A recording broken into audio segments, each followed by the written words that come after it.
Absolute reality about God and the spiritual world. 1. God never had a beginning. Every child asks, "Who made God?" And every wise parent says, "Nobody made God.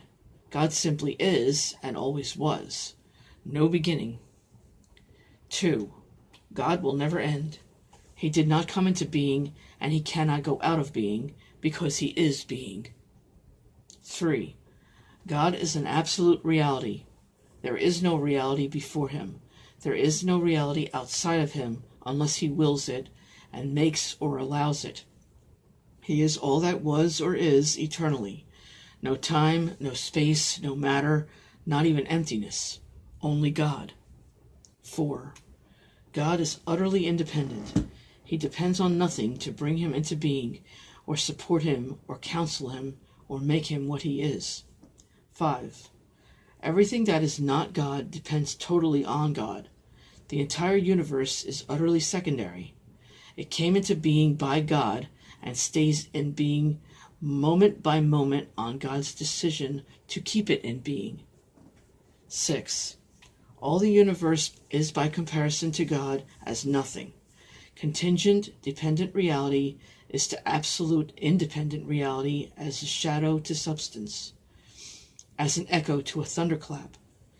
All that we are amazed by in the world and in the galaxies is, compared to God, as nothing. 7. God is constant. He is the same yesterday, today, and forever. He cannot be improved. He is not becoming anything. He is who he is and who he says he is. 8.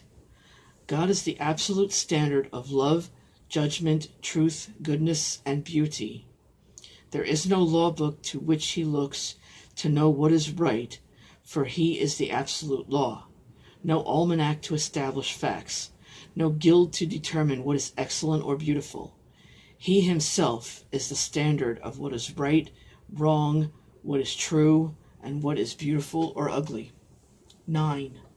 God does whatever he pleases, and it is always right and always beautiful and always in accord with truth. All reality that is outside of him he created and designed and governs as the absolute reality.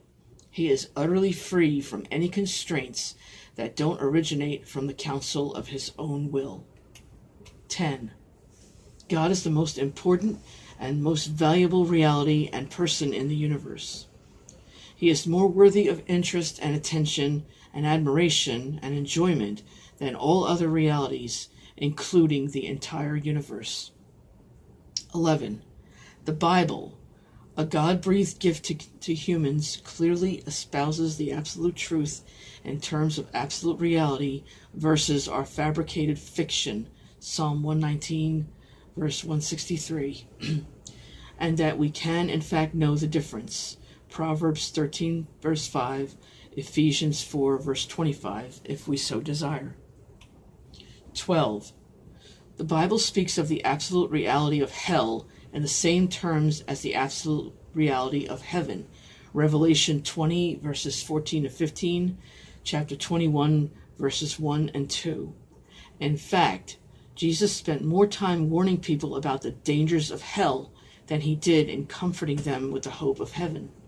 The concept of a real, conscious, forever and ever existence in hell is just as biblical as a real, conscious, forever and ever existence in heaven.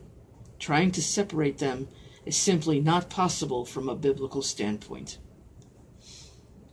Those who don't believe in these absolute realities are locked in a mind prison of their own illusions and will reap the rewards of their stubbornness.